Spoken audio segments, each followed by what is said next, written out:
Hey everybody, so in this video I'll be responding to a debate between Earthling Ed and a hunter on the LADbible channel. And some of my responses from the brief amount of time that I watched this might be a little bit different than Earthling Ed's, and I'll explain my reasons why. So without further delay, let's pull up that video, and I'll be watching it at 1.75 speed. So just keep that in mind. If it's too fast for you, please let me know in the comments. I do often wonder if vegans are maybe the evolution of man. Like in 20 years, maybe we're going to turn back into like monkeys. That's kind of funny because, evolution or even devolution takes a lot longer than just 20 years, but also because if eating plants is indicative of the behavior of our early ancestors, then why is it that all these like paleo primal ancestral diets are also heavy in flesh, animal flesh? It doesn't really make sense.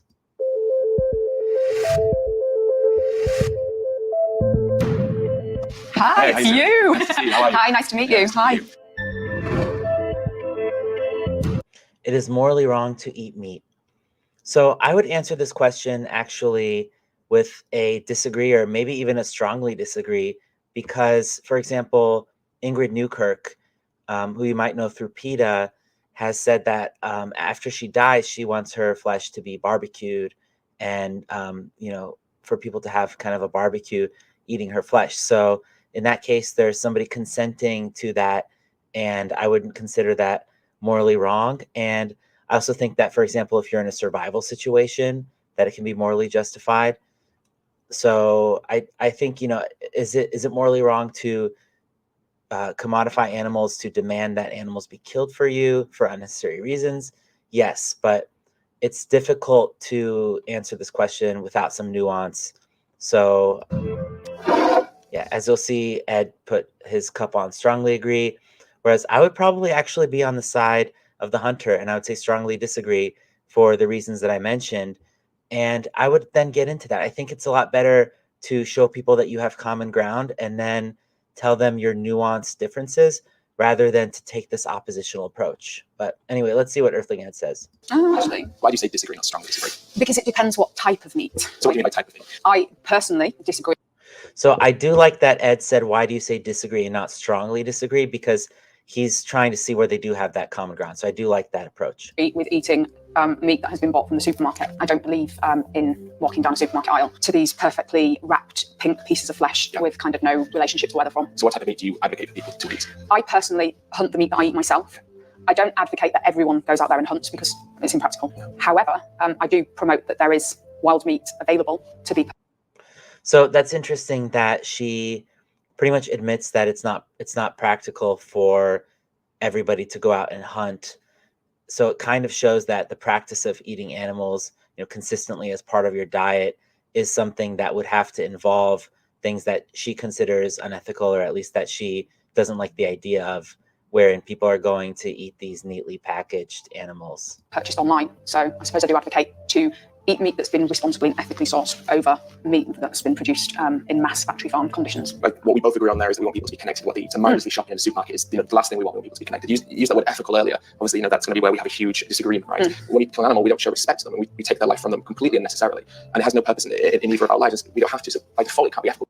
So Ed just got right into it. He got right into the taking of a life part of it, and she seems to have some issue with what he's saying here. To take life needlessly. Could I ask, what do you believe makes your diet more ethical than mine? Every time, every single plant crop that you eat, there will have been animals that die. I'm glad that you used the word more ethical.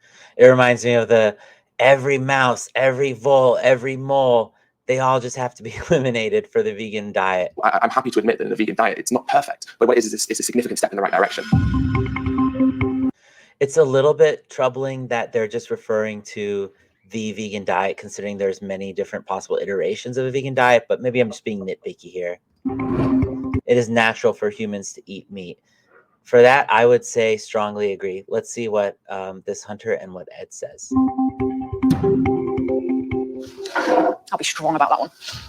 Okay, so again, I would have my glass completely on the same slot as her.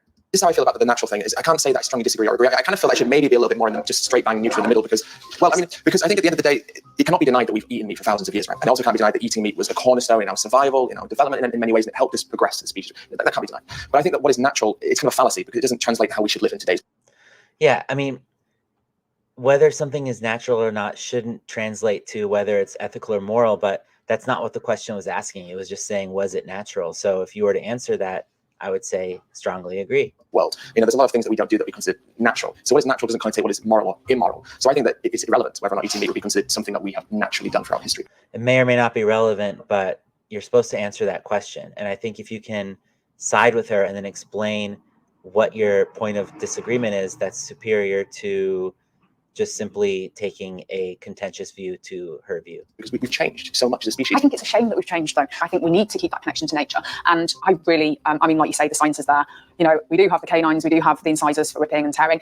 There's some really interesting information and studies that people have found out there about our early ancestors and how eating meat and the specific proteins from meat actually made us human as we are today. So it's not the best route for her to go and talking about canines and things like that. I mean, our canines, incisors are laughably small compared to those of true carnivores. And even so, there's animals like fruit bats, for example, with giant canine teeth. So it's just not a good indicator of a quote unquote species specific diet. I think it's much more reliable to look at things like digestive enzymes, intestinal length, stomach pH, jaw muscle action, like tooth movement action, things like that, like the shearing versus kind of opening and closing from your temporalis. But nevertheless, I think this is not really the point here, whether or not it's natural. I mean, again, the naturalness of it shouldn't implicate its morality in any way. I do often wonder if vegans are maybe the devolution of man. Like in 20 years, maybe we're going to turn back into like monkeys, or because we stop eating meat. If I had my way you have daydreams about, we'd all go back to living in caves or living off the land or living off little log cabins. That's where I find my enjoyment. You'd be dead at still 30. being that. In that life, you'd be dead at 30. But hey, I'd have had a great life. And I mean, there's nothing wrong with going and living in a log cabin. You can go live in a log cabin and still be vegan and still consume a plant-based diet. There's nothing in the philosophy of veganism that prohibits you from living in a log cabin. You live day-to-day survival. There's no enjoyment in that life. It's a life of fear. That's not an aspirational life. And I think you can say it's an aspirational life because you live such a comfortable life now. I think we just live in, I think, as I said, if I had it my way, it'd be like, I suppose, the Disney movie. In Bambi, they kill the deer, and that's why everyone's upset, because someone kills the deer. And so you say it's like a Disney movie, but you're the bad guy in the Disney movie. But that's the cruel, no, I wouldn't have killed him. No, okay, but you killed deer. That's the point, right? So it's because I care about them that I do shoot them. I know that sounds really weird to you. But not necessarily. Hear me out. Yeah, so exactly. in the That is a little bit weird in saying that you shoot them because you care about them. UK, deer have no natural predators. And basically, if I didn't manage the deer in those woodlands, the population would explode. And I mean, I can't say that she's wrong about this analysis about what would happen to the deer population if their predators, if the number of their predators declined. That is what would happen. It would lead to that effect. To an extent that woodlands basically couldn't support, and it would basically spoil the ecosystem for the rest. But I can't say that then indicates that she cares about them. I don't think that's the answer. I don't think that shooting and killing them is the answer to that problem. To the wildlife. A vegan diet is better for you. I would say strongly disagree again, or maybe just disagree, because you can have a vegan diet where you're eating Oreos and chips and drinking Coca-Cola all day. You can still be vegan. But maybe not with Oreos because of the sugar. But my point stands. I mean, you can eat French fries all day and drink sugary lemonade or something like that, and you could still call yourself vegan if you adopted the philosophy and the mentality. So, again, I think it's always helpful to avoid these kinds of statements that give you a burden of proof that you can't logically hold.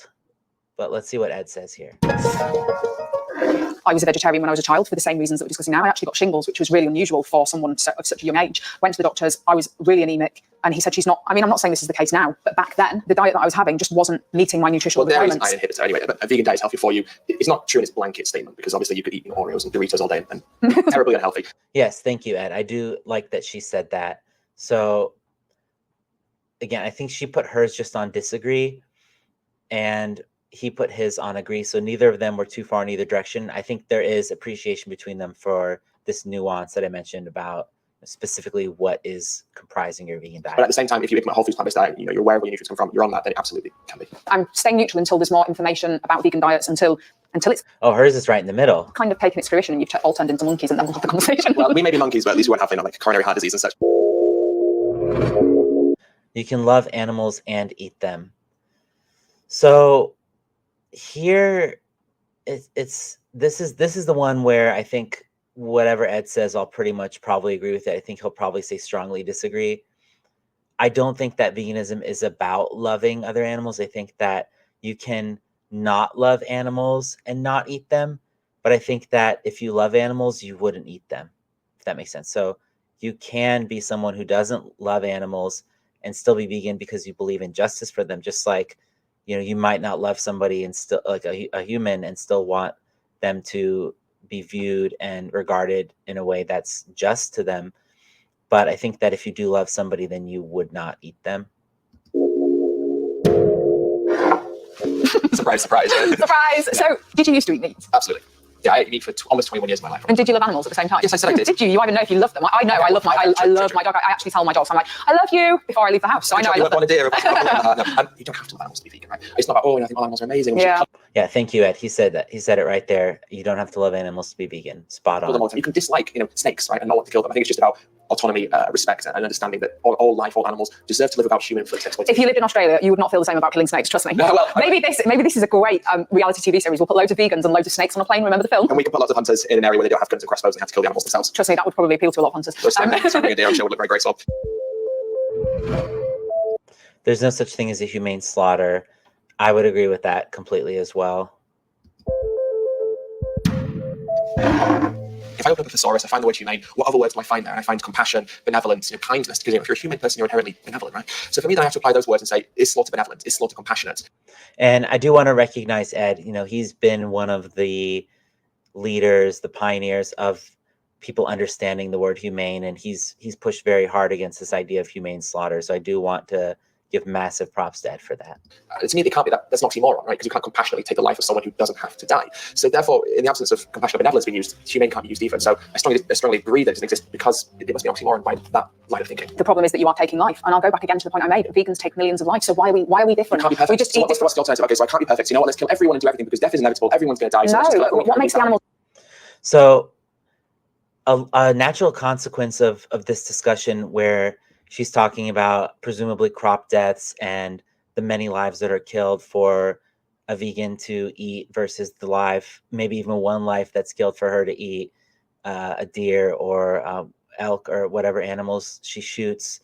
I think that it's difficult when we're talking to hunters about this, admittedly. I think it's easier when we're talking to somebody who eats farmed animals because we can tell them about how their diets rely on plant agriculture. So I'm curious about where she's going to go with this. That you kill different to the animals that I kill to eat. It's a reduction in suffering.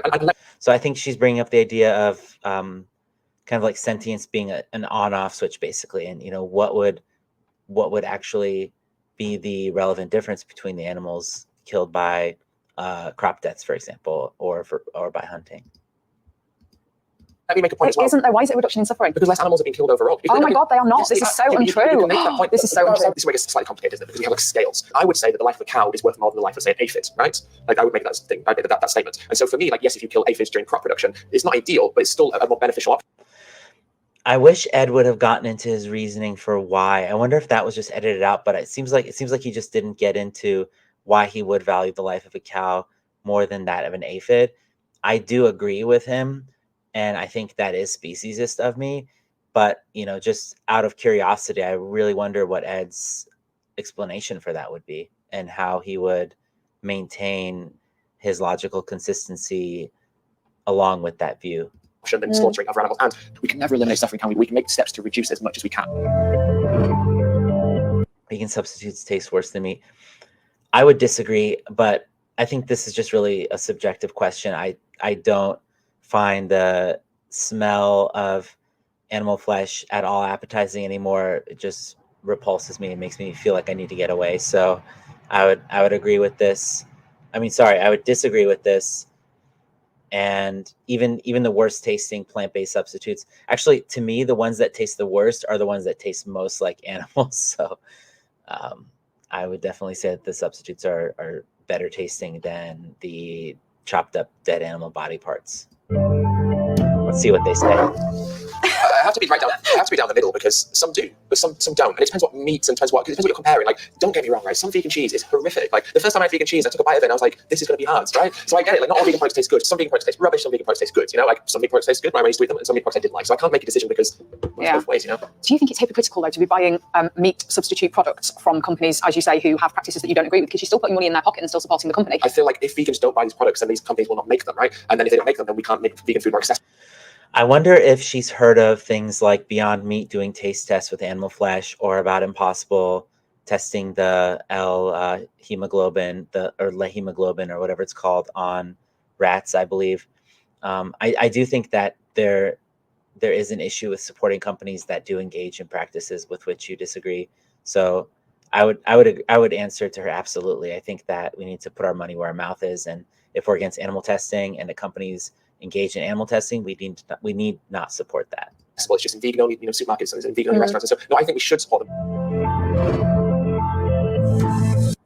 But I think that if let me just rewind that real quick and figure out the nuance of Ed's answer there. I think that might be enough. In vegan only, supermarkets and in vegan only restaurants. And so, no, I think we should support them.